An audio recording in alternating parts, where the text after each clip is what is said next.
Welcome back to our channel. Today we are going to discuss JEE Advanced 2026 Paper 1 morning session. Okay, let us go with first question. So manaki ikkada consider the function f is mapping from 0 to infinity to minus infinity to infinity given by f of x equal to root x into log x base e minus x plus 1. Then which one of the following statements is true అని చెప్పాడు. The derivative of function f is decreasing in the interval open 0 to 1 అని ఇచ్చింది first option.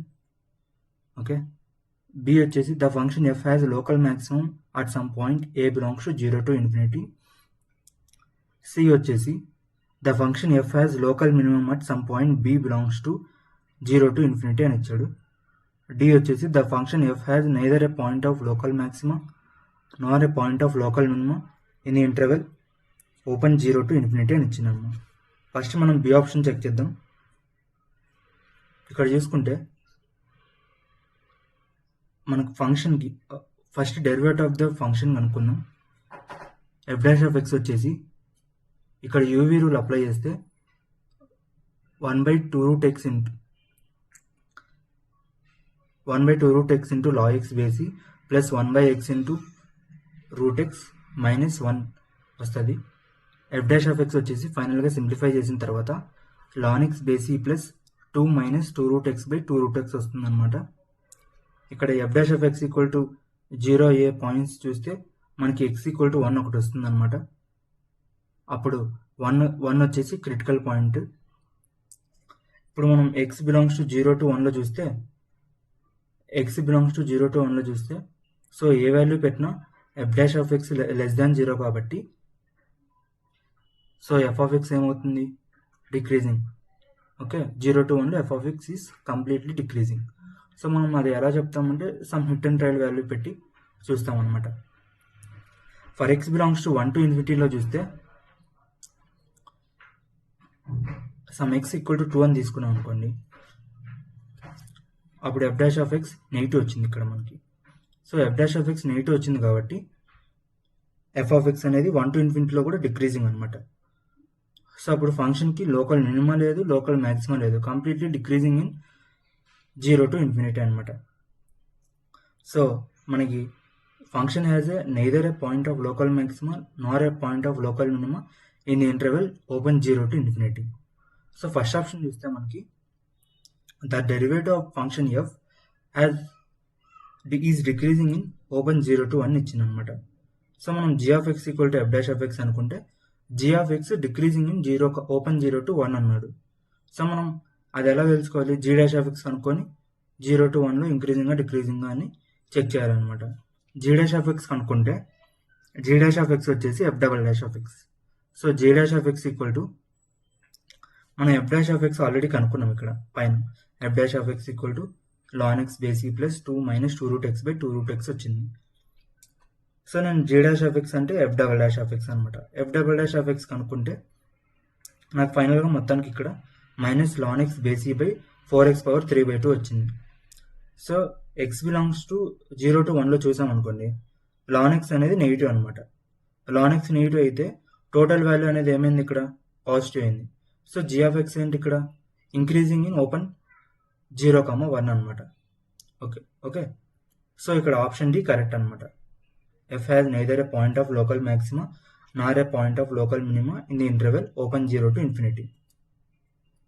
So next ఇక్కడ question number 2 చూసుకుంటే let P be the point on parabola y equal to x square such that slope of tangent to the parabola at P is 4 అన్నాడు. Okay, let Q be the point in first quadrant lying on the circle x square plus y square equal to 2 such that slope of tangent to the circle at the point Q is -1 అన్నాడు.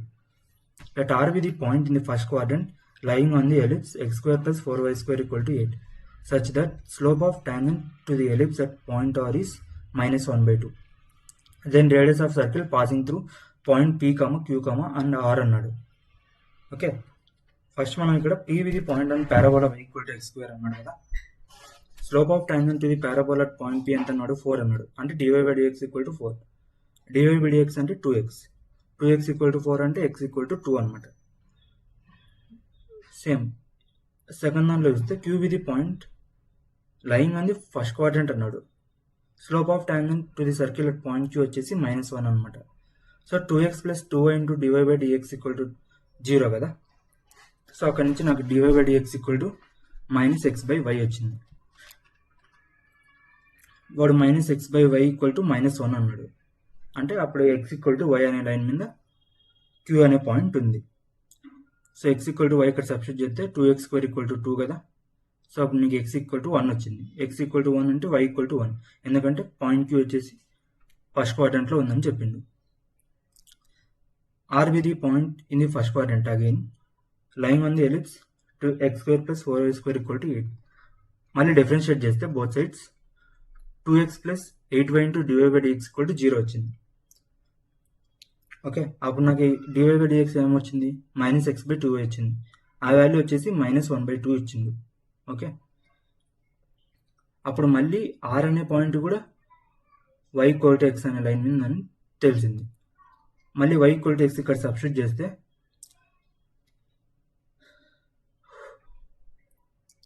5x² = 8 అనమాట. Okay, అక్కడి నుంచి నాకు point r వచ్చేసి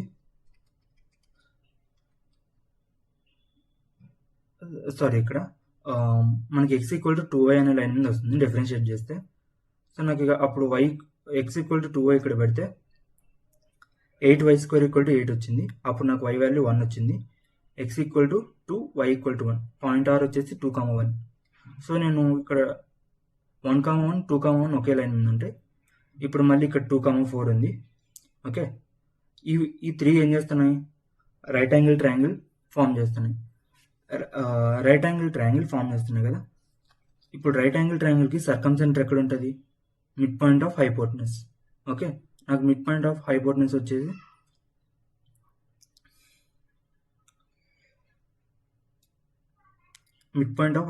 దగ్గర సర్కంసెంటర్ ఉంటుంది. Okay, అంటే నాకు ఈ లైన్ ఏంటి? ఇప్పుడు డయామీటరే కదా. ఓకే, నాకు ఈ రేడియస్ ఆఫ్ ఈ సర్కిల్ కావాలన్నాడు. అంటే ఈ డయామీటర్ లెంత్ బై 2 కదా. నాకు ఇప్పుడు డయామీటర్ లెంత్ వచ్చేసి √3² + 1² అనమాట. అంటే √10 అయింది. ఓకే, నాకు ఇప్పుడు రేడియస్ కావాలంటే d/2. ఓకే, √10/2 అంటే √5/2. ఇక్కడ చూసుకుంటే మనకు థర్డ్ క్వశ్చన్ వచ్చేసి which one of the following matrices can be obtained by performing elementary row transformations on the matrix 3x3 identity matrix అన్నాడు. ఓకే, మనం ఒక మ్యాట్రిక్స్ని రో ట్రాన్స్ఫర్మేషన్స్ వాడి తీసుకొచ్చాం. ఓకే, మనం ఏ మ్యాట్రిక్స్ నుంచి ఆ మ్యాట్రిక్స్ని తీసుకొచ్చామో అదేం చేయాలి? ఇన్వర్టిబిలిటీని డిస్టర్బ్ చేయకూడదు. ఓకే, ఇప్పుడు ఒక మ్యాట్రిక్స్ మనకి ఇన్వర్టబుల్.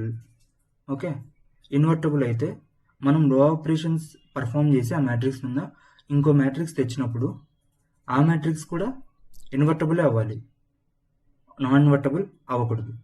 ఓకే, ఇప్పుడు మనం చూస్తే ఐడెంటిటీ మ్యాట్రిక్స్ అనేది ఏంటి? ఇన్వర్టబులే కదా.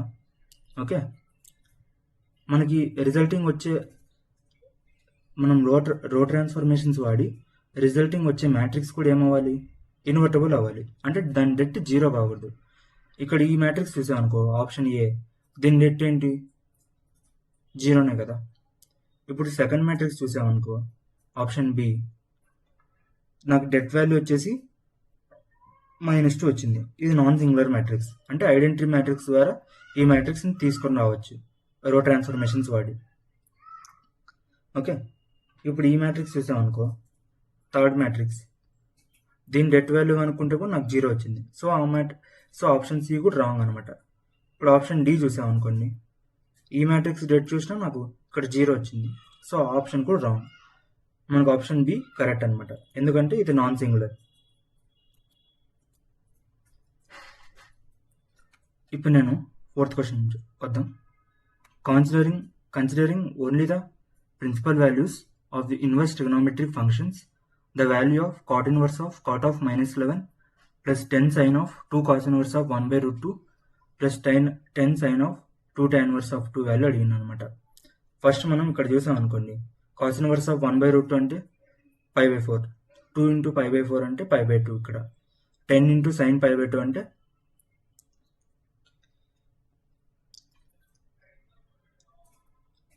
10 ఇంటూ సైన్ పై బై 2 వచ్చేసి 10 అనమాట. ఓకే, నెక్స్ట్ ఇది చూసాం అనుకోండి. 2 tan ఇన్వర్స్ ఎక్స్ ఫార్ములా ఏంటి? ఎక్స్ గ్రేటర్ దాన్ 1 కదా, డైరెక్ట్గా మనం 2 tan ఇన్వర్స్ ఆఫ్ 2 అంటే అట్లా కాకపోయినా సైన్ 2 θ ఫార్ములా యూజ్ చేద్దాం. ఇక్కడ సైన్ 2 θ అంటే మనకి 2 tan θ by 1 plus tan square θ అనమాట. ఓకే, 2 tan θ అంటే ఇక్కడ tan inverse of 2 by 1 plus tan square θ అంటే tan ఆఫ్ θ వచ్చేసి ఇక్కడ tan inverse of 2 whole square. Okay, 2 into 2 న్యూమినేటర్లో 2 ఇంటూ 2 4 బై 1 ప్లస్ 2 స్క్వేర్ అంటే 4 బై 5 అనమాట. నాకు ఈ వాల్యూ వచ్చింది, దీని వాల్యూ కూడా వచ్చింది. So 10 plus 10 into 4 by 5 plus cot of minus 11 ఉంది. సో నాకు ఫైనల్గా ఇది మొత్తం 18 plus cot inverse of minus 11 వచ్చింది.